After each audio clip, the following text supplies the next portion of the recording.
Okay, hello and welcome to the redone version of my needle sculpting tutorial. Again, we're just going to be starting with the spherical piece of fabric. This you can make by those four kind of pinched dumpling-shaped pieces that you see on the visual tutorial that isn't a video.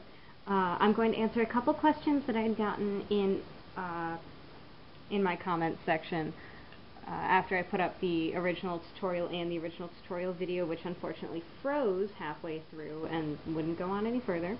One of the questions that I got was about how I use my thread, and I do double up my thread, meaning that I take a single piece of thread and I grab the two ends, the little tails, and I put them together like so. This way you've got two pieces of thread together, and you're going to put those through the eye of your needle. Now by doing this, what you're doing is you are taking those two loose tails that you otherwise would have to snip off or tuck inside, and you are putting them towards the end of your needle. Now you're going to have to watch these while you're sewing because it is easy to accidentally pull on the needle and not the thread, but I think that is a lot better than having to tuck those little edges in. Now what you're left on the other side that's not with the needle is a little loop. Now what this loop is instead of, again, having to make a knot with those nasty little tails, you just slip your needle through this loop and pull. My finger is going to be the fabric underneath it, and you've got a nice little slip knot. Okay, it's going to be perfect on your fabric. You don't have to worry about tucking any edges in. Now here I've got my sphere. I'm using light purple to counteract my my shiny Espeon from the first video. You want to make this fairly squishy. You want it to be pliable, not terribly firm, and definitely not understuffed. If you understuff, it's going to be really easy to get really far pulled out forms and stuff, but they are going to be understuffed in the end, and unless you are keeping up with pushing your polyfill up with those edges that you're pulling out, you're just going to wind up with sad, underinflated pieces of plush. So where I'm going to start with this one is something on my fabric. I'm going to start at the corner of the eyes like I normally do. So I'm just going to place the corner of the eye over here. I actually did this video once before, and as I was getting to the wrap-up portion, my camera died. So hopefully this one goes better. So I'm going to corner up at the corner of the eye. This is going to be where the tear duct would be. I'm going to take this, go in, and then make sort of a V shape in the end. I'm coming under the chin, right by the open part for stuffing, or to connect it to the head, whatever you'll do with that. I'm going to take it to the chin, make a small stitch, and then take it to the other side where the other corner of the eye would be. Now you've got a little V shape going from here to here, and when you pull your thread tight, it's going to squeeze it, and you get that nice muzzle shape which we're going for, or which most people are going for. You're going to make a little stitch here and then go back under the chin. Now what this is going to do is, things aren't pulled right now, but you're going to be able to pinch this a little and then squeeze it just like that. Make sure that the edges are even, otherwise it's going to look like a really sloppy plush. Now we've got our thread sticking out here. This is where I'm going to mention to knot your thread. If you don't knot it, and later on you pull too tight, or if you weren't using my double thread method, or if you're just getting really into sculpting your plush, there is a high chance that it is going to break. And if your thread breaks and you don't have any little save points, this is like your little quick save, if you don't have any little save points or knots along the way, you're going to have to completely redo the whole thing, which needle sculpting is pretty quick, especially if you have done this before. So it's good to just practice. This is just a little practice head. This is something that I've done a billion times, so it's nothing that I'm worried about, but it is fun to make all these spare little heads, and you can use them later on. So we've got our muzzle shape. It's pulled towards the front. It's got a nice, cute kind of baby-faced look. But the thing is that we just have a wedge-shaped head right here. We don't have anything along the lines of maybe a tucked-in muzzle that anyone looking for canid plushes or a line or anything like that is going to have. So this is cute for just a general head purpose. You could use this for a person, maybe add a little nose in here. If you are doing human plush, mark where you want the nose to be, and then you make 2 holes for the nostrils, and then pinch those in with the eyes.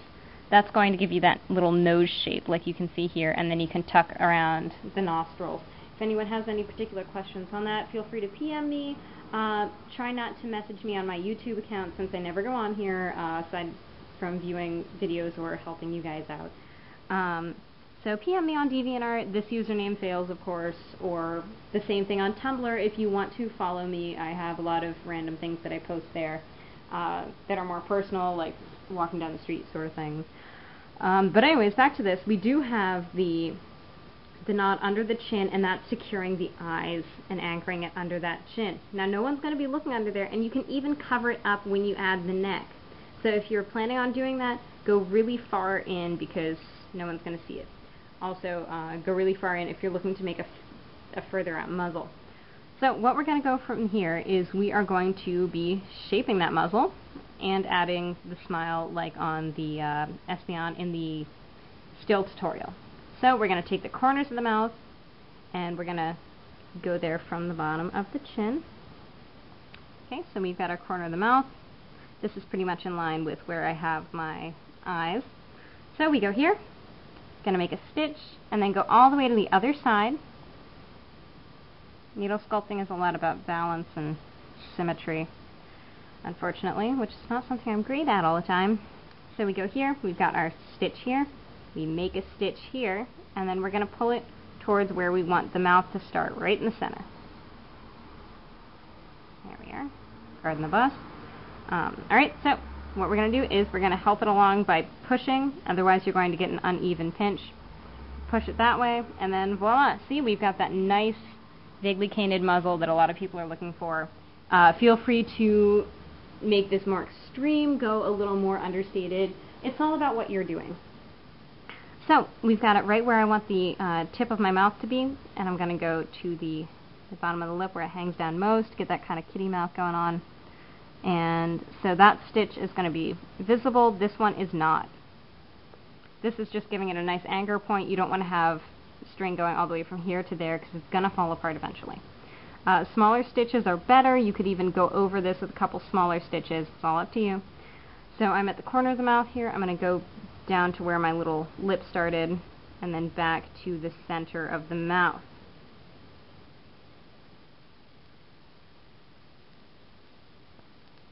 Now the issue that I find with this, anytime that I do it, so I can get a little understated there. The only issue that I ever find with these is that there's not really a save point sort of thing. So you have to be sure of where you want this, but the upside to that is that if you make a mistake and you don't like it, you can always go back and take the whole thing out. Right? So we're going to go right back here, and once we're at the bottom of that stitch, we're actually going to move it up towards where the nose is going. This is helpful if you're doing this in the same color that you're going to embroider the nose, which is fairly easy to do. You're just going to go under like that and then just go in a triangle shape or whatever shape that you please. Or if you are covering it with something else, super helpful, you just make your knot here. It can be as sloppy as you want because it's getting covered anyways. So I'm making my knot right there. And a little tip and trick for anyone who has not done this before, if you are familiar with crocheting, what they do with amigurumi is, now you got these little tails here that you're going to have to snip off real close. It's going to look terribly ugly.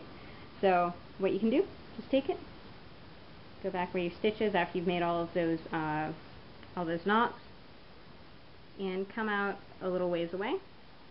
We're going to use the same kind of pinching, and then just pull our thread through, snip it, and boom, it's gone forever.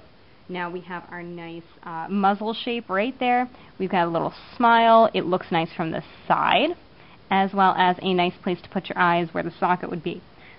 You could accentuate cheekbones if you're doing like a feline shape or even a skull, anything. But there you go. This is a basic head tutorial. Feel free to use this as much as you want. This is something that I wish I had back when I started needle sculpting, but unfortunately those are few and far in between for animal shapes.